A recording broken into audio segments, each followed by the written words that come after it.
Good morning बच्चों, कैसे हो? पिछली कक्षा में याद है आपको क्या पढ़ा था? ये पुस्तक भारत एक खोज, इसका हमने दूसरा पाठ शुरू किया हुआ है। तो आप बच्चों इस बुक के तीनों पाठ, पहला पाठ अहमदनगर का किला, दूसरा पाठ तलाश और तीसरा पाठ सिंधु घाटी की सभ्यता, ये तीन पाठ आप पढ़ेंगे। इन तीनों पाठों में से आपको प्रश्न उत्तर भी आएंगे। एक नंबर के प्रश्न उत्तर आ सकते हैं या पठित गद्यांश में से प्रश्नों के उत्तर देने आ सकते हैं। दो तरीके से आपको प्रश्न आ सकते हैं। तो इस पुस्तक को ऐसे मत समझना कि ये हमारे पाठ्यक्रम में नहीं है। सभी बच्चों के पास ये पुस्तक होनी चाहिए। भारत एक खोज, जवाहरलाल नेहरू द्वारा लिखित पुस्तक में का भाग है ये। तो ये पुस्तक सभी बच्चों के पास होनी चाहिए। तो पिछली कक्षा में हमने पाठ 2 तलाश का पेज 5 से 10 पढ़ा था। तो आज हम पाठ पेज नंबर 10 से 16 की रीडिंग करेंगे और साथ में समझेंगे। तो बच्चों आप अपनी पुस्तक खोलेंगे, पेंसिल हाथ में रखेंगे और साथ साथ रेखांकित करते जाएंगे। कोई शब्द कठिन है तो निकाल लेंगे। पेज नंबर 10, भारत माता। यहाँ से आज हम शुरू करेंगे। कहाँ से शुरू करेंगे? भारत माता। अक्सर जब मैं एक के बाद एक सभा में जाता था तो श्रोताओं से, श्रोता सुनने वाले को क्या बोलते हैं? श्रोता से मैं अपने इस देश की चर्चा करता। कौन सा देश? भारत देश, हिंदुस्तान की और साथ साथ भारत की, जो जाति के संस्थापक, भारत के नाम पर आधारित इसका प्राचीन नाम संस्कृत नाम है। भारत का प्राचीन नाम क्या है? संस्कृत। मैंने शहरों में ऐसा कम किया क्योंकि वहाँ के श्रोता अपेक्षाकृत आधुनिक थे और वे अधिक दमदार भाषण की अपेक्षा करते थे। पर सीमित नजरिए वाले किसानों को मैंने इस महान देश की बाबत बताया जिसकी मुक्ति के लिए हम संघर्ष कर रहे हैं। कैसे इसका हर हिस्सा दूसरे से भिन्न होते हुए भी भारत है। मैंने उत्तर से दक्षिण, पूरब से पश्चिम तक किसानों की सामान्य समस्याओं की जानकारी दी और उस साम्राज्य का भी कुछ विशेष लोगों के लिए नहीं। इसमें क्या बताया कि जो भारत के किसान हैं उनके बारे में, उनकी समस्याओं के बारे में बताया। सबके लिए, भारत के हर हिस्से के लिए एक सा होगा। मैंने बोर सुदूर, उत्तर से दक्षिण, आज से कन्याकुमारी या कैप कोमरिन तक अपनी यात्रा के बारे में बताया। मैंने बताया कैसे हर जगह मुझसे किसानों ने एक जैसे सवाल पूछे क्योंकि उनकी समस्याएं समान थी। कौन सी समस्याएं? किसानों की। कौन सी समस्याएं? नाम बताए हैं। गरीबी, कर्ज, नीच स्वार्थ, जमींदार, महाजन, भारी लगान और कर, पुलिस के अत्याचार, और ये सब उनके ढांचे में लिपटे हुए थे। बच्चों कौन कौन सी समस्याएं आई किसानों की? गरीबी, वे गरीब, कर्ज लेते हैं और निहित स्वार्थ होता है। जमींदार उन्हें परेशान करते हैं, महाजन से वे पैसे लेते हैं, उन पर भारी कर लगाया जाता है और पुलिस भी किसानों को तंग करती है। विदेशी हुकूमत से आरोपित किया था। साथ ही यह भी राहत भी सबके लिए आनी चाहिए। मैंने इस बात की कोशिश की कि वे भारत को अखंड मानकर उसके बारे में सोचे, अखंड जिसके टुकड़े न हों। साथ ही थोड़ा बहुत उस विराट विश्व के बारे में भी सोचें जिसके हम हिस्से हैं। यह काम बहुत आसान नहीं था, उतना मुश्किल भी नहीं था जैसे मैंने सोचा था। हमारे प्राचीन महाकाव्यों, पुराण गाथाएं, जो पुरानी गाथाएं, कहानियां, दंत कथाएं भी उन्हें पूरी जानकारी दी। इस साहित्य ने मुझे देश की अवधारणा से परिचित करा दिया। इन लोगों में से हमेशा कुछ चारों कोनों में स्थित धार्मिक स्थानों की यात्रा की थी। भारत में अनेक क्या है? धार्मिक स्थान, जिनकी लोग समय समय पर यात्रा करते हैं। कभी कभी जैसे ही मैं सभा में अनुभव पहुंचता, मेरे स्वागत में अनेक कंठ गूंजने लगते। कंठ आवाज जो मुंह से, कौन सी आवाज? भारत माता की जय। मैं उससे अचानक प्रश्न कर देता, इस पुकार का क्या आशय है? जो पुकार करते थे ना, कौन सी? भारत माता की जय। इसका मतलब पूछता। मेरा प्रश्न उन्हें मनोरंजक लगता और चकित करता। ठीक समझ में नहीं आता कि वे मुझे क्या जवाब दें। तब मैं एक दूसरे की ओर फिर और ताकने लगता। ताकना, देखना। मैं बार बार सवाल करता। आखिर एक हट्टा कट्टा जाट, जिसका न जाने कितनी पीढ़ियों से मिट्टी के साथ अटूट संबंध है, जवाब में कहता, यह भारत माता हमारी धरती है, हमारी प्यारी मिट्टी है। फिर मैं सवाल करता, कौन सी मिट्टी? उसके गांव के टुकड़े की, जिले की, राज्य की। किसानों को भारत मिट्टी से इतना प्यार है कि वे बार बार भारत माता की जय करते हैं। तमाम टुकड़ों की या पूरे भारत की मिट्टी? प्रश्नों का यह सिलसिला तब तक चलता रहा जब तक वे यत्न करते रहे।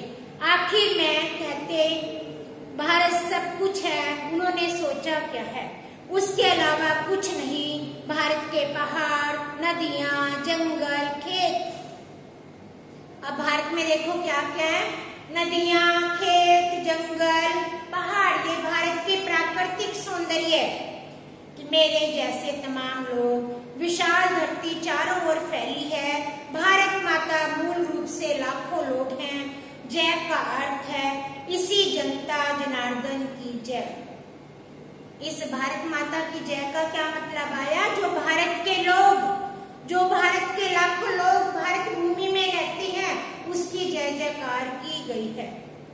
मैं उनसे पूछता, तुम भारत माता के किस हिस्से के हो? एक तरह से खुद ही भारत माता हो। जैसे जैसे धीरे धीरे दिमाग में बैठता जाता, उनकी आंखें चमकने लगती, मानो कोई महान खोज कर ली। भारत की विविधता और एकता, अगला पॉइंट है इसमें। भारत की विविधता अद्भुत है, अद्भुत, विचित्र। वह स्तर पर दिखाई पड़ती है, कोई उसे देख सकता है। इसका ताल्लुक शारीरिक रूप से भी है, मानसिक आत्म और विशेषताओं से भी है। बाहर से देखने पर उत्तर पश्चिमी इलाके के पठान, सुदूर दक्षिण के वासी, तमिल के कुछ समानता है, उनकी कुछ नस्लें भिन्न है, भिन्न अलग नस्लें, जातियां। हालांकि उनके भीतर कुछ समान सूत्र हो सकते हैं। वे चेहरे, शरीर गठन, खाना पीना, भाषा भिन्न है, परंतु रीति रिवाज कश्मीर से हिमालय तक आज भी एक है। पठानों के लोक प्रचलित नृत्य आज भी सारे भारत पर छाए हुए हैं, क्योंकि ये सीमा के प्रदेश, साथ ही अफगानिस्तान भी भारत के हजारों वर्ष से जुड़े हैं। वे पुराने तुर्क और जातियां जो अफगानिस्तान, मध्य एशिया में बसी हैं। इस्लाम के आने से पहले बौद्ध थी, उसके पहले वैदिक हिंदू थे, फिर भारतीय संस्कृति के केंद्र बने, फिर अनेक स्मारक और मठों के अवशेष मिले। तक्षशिला महान विश्वविद्यालय अपनी चरम सीमा पर है। भारत के अनेक विद्यार्थी यहाँ पर आते हैं और धर्म परिवर्तन से जरूर अंतर आता है, परंतु उनकी मानसिकता को हम बदल नहीं सकते। तो बच्चों, इसमें भारत की अनेक विशेषताओं के बारे में बताया कि भारत में अनेक विशेषताएं होने के बाद भी, अनेक भिन्नता होने के बाद भी भारत में अनेकता में एकता है। आगे सुनेंगे। पठान और तमिल दो चरम उदाहरण हैं। बाकी की स्थिति इन दोनों के बीच में है। सबकी अपनी अपनी विशेषताएं हैं, गहरी छाप है। यहाँ पर हैरान करने वाली बात है, बंगाली, मराठी, गुजराती, तमिल, आंध्र, उड़िया, असमी, कन्नड़ मलयाली, सिंधी, पंजाबी, पठान, कश्मीरी, राजपूत, हिंदुस्तानी। देखो कितने भाषाओं के नाम आए। अलग अलग भाषाएं हैं, अलग अलग पहचान है। इसके बाद भी गुण दोष के कमावेश एक है। इसकी जानकारी पुरानी परंपरा और अभिलेखों में मिलती है। साथ ही साथ भारतीयों की नैतिक और मानसिक विशेषताएं भी समान है। देखो यहाँ भारत की कितनी विशेषताएं आई। भारत की संस्कृति, सभ्यता सभी चीजों में एक समान है। अनेक विदेशी अपना प्रभाव छोड़कर गए, फिर भी भारत में एकता आज भी अखंड है। इसकी कल्पना कोई बाहर की वस्तु नहीं कर सकती। इस तरह विविधता को मान्यता नहीं, प्रोत्साहन दिया गया है। तो प्यारे बच्चों, भारत की विशेषता क्या है? अनेकता में एकता। ये भारत की क्या है? विशेषता। Page number 14। किसी एक देशीय समूह में, चाहे वे कितने घनिष्ठ रूप में एक दूसरे से जुड़े हों, छोटी छोटी भिन्नताएं देखी जा सकती है। उस समूह की मूल एकता तब प्रकट होती है जब इसकी तुलना किसी अन्य देशीय समूह से की जाती है। देखो प्रश्न एक पहले क्या बना था? भारत माता की जय लोग, किसान लोग करते हैं। दूसरा क्या है? कौन कौन सी भिन्नताएं, भारत की प्राकृतिक विशेषताएं, नदियां, पहाड़। ऐसे बच्चों छोटे छोटे प्रश्न बनते हैं। प्राचीन मध्य युग में आधुनिक राष्ट्र के विचार ने जन्म नहीं लिया था। सामंती धार्मिक जातीय संबंधों का महत्व अधिक था। ये भी प्रश्न बना कि उस समय प्राचीन और मध्य युग में क्या समानता थी। मेरा विचार है कि एक भारतवासी भारत के किसी भी हिस्से में हो, घर के अपनेपन की अनुभूति करता है। भारत के किसी हिस्से में वे रहे, अजनबी और परदेसी महसूस करता है। ये देखो भारत के लोग क्या है? अपने भारत में रहे तो क्या? अपनापन। यदि कहीं बाहर जाए तो उन्हें परायापन महसूस होता है। उन देशों में जाकर जिन्होंने कुछ दूर तक उसकी संस्कृति और धर्म को अपना लिया, अजीबीपन का बोध निश्चय ही कम होता है। गैर भारतीय धर्म को मानने वाले थे, भारत में आकर बस गए, कुछ ही पीढ़ियों के गुजरने के दौरान स्पष्ट रूप से भारतीय हो गए। जैसे अब देखो यहाँ भी प्रश्न बना, कौन कौन भारतीय हो गए? यहूदी, पारसी, मुसलमान। ये तीनों क्या थे? दूसरे देश से आए थे, परंतु भारत में आके ये भारतीय बन गए। इन्होंने भारतीय धर्मों को मान लिया और धर्म परिवर्तन के बाद भी भारतीय रहे। यहाँ भी देखो प्रश्न बना, कौन कौन धर्म परिवर्तन के बाद भारतीय बने? यहूदी, पारसी, मुसलमान। आगे देखो, आज जब राष्ट्रवाद की अवधारणा कहीं अधिक विकसित हो गई, विदेशों में भारतीय अनिवार्य रूप से एक राष्ट्रीय समुदाय बनाकर विभिन्न कामों में जुट गए, भले भीतरी मतभेद हो, भीतरी अंदर का। एक हिंदुस्तानी ईसाई कहीं भी जाए हिंदुस्तानी ही कहलाता है। अब यहाँ भी प्रश्न बन गया कि यदि भारतीय ईसाई कोई भारत से बाहर जाए तो वह हिंदुस्तानी ही कहलाता है। इस प्रकार किसी हिंदुस्तानी मुसलमान को तुर्की, अरब, ईरान, किसी भी अन्य देश में जहाँ इस्लाम धर्म का प्रभुत्व हो, हिंदुस्तानी ही समझा जाता है। देखो, जो हमारे भारतीय लोग कहीं भी जाएं, उन्हें हिंदुस्तानी ही माना जाता है। मेरे ख्याल में सब मन में भारत मूवी की अलग अलग तस्वीरें हैं जो सोच भी नहीं सकते। जब मैं भारत के बारे में सोचता हूँ तो मन में बहुत सी बातें आती हैं। अब यहाँ देखो, मैं शब्द किसके लिए प्रयोग किया गया? जवाहरलाल नेहरू के लिए। बच्चों, ऐसे प्रश्न बनाने आने चाहिए आपके। मैं शब्द किसके लिए? जवाहरलाल नेहरू हमेशा किसके बारे में सोचते थे? भारत के। उन कस्बों और शहरों के बारे में जिनकी मैंने यात्राएं की।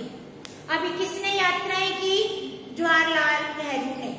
वर्षा ऋतु की उस जादुई बरसात के बारे में, झुलसती हुई धरती में जीवन संचार करके सहसा सौंदर्य और हरियाली के झिलमिलाते प्रसार में बदल देती है। विशाल नदियां, बहते पानी, ठंड की चादर, भारत के दक्षिण के सिरे में लोगों के बारे में सोचकर और बर्फ से ढकी टोपियों के बारे में सोचकर मैं एकदम अपने मन में तस्वीर बना लेता हूँ। कौन? जवाहरलाल नेहरू। उन्होंने जो पूरी पिक्चर बनाई अपने मन में कि भारत ऐसा है, उन्होंने भारत की नदियों के बारे में, प्राकृतिक सौंदर्य के बारे में जो उन्होंने पिक्चर बनाई उसी का उन्होंने वर्णन किया। अगला पैरा, जन संस्कृति। जन संस्कृति मतलब लोगों की। मैंने वर्तमान समय में भारतीय जनता के गतिशील जीवन नाटक को देखा। ऐसे अवसर में अक्सर उन सूत्रों को खोज लेता था जिनसे उनका जीवन अतीत में बंधा है, जबकि उनकी आंखें भविष्य पर टिकी रहती हैं। हर जगह मुझे एक सांस्कृतिक पृष्ठभूमि मिली और जनता के जीवन पर गहरा प्रभाव। इस पृष्ठभूमि में लोक प्रचलित दर्शन, परंपरा, इतिहास, मिथक, पुरा कथाओं का मेल है। देखो जवाहरलाल नेहरू ने क्या बताया कि वे जहां भी गए उन्होंने भारतीय संस्कृति का तालमेल देखा। तालमेल में क्या क्या देखा? परंपराएं देखी, इतिहास देखा, पुरानी कथाएं देखी, रीति रिवाज देखे। लोक प्रचलित अनुवाद टीकाओं के माध्यम से भारत के प्राचीन महाकाव्य, बच्चों पता है प्राचीन महाकाव्य कौन से हैं? रामायण और महाभारत, जिसका आपने नाम सुना है सबने नाम। रामायण और महाभारत हमारी सबसे पवित्र ग्रंथ है। अन्य ग्रंथ भी जनता ने दूर दूर तक प्रसिद्ध थी। हर घटना, कथा, उनका नैतिक अर्थ लोकमानस पर अंकित था। अब आपसे कोई पूछे हमारे दो पवित्र ग्रंथ कौन कौन से हैं, हमारे प्राचीन दो महाकाव्य कौन कौन से हैं? रामायण और महाभारत।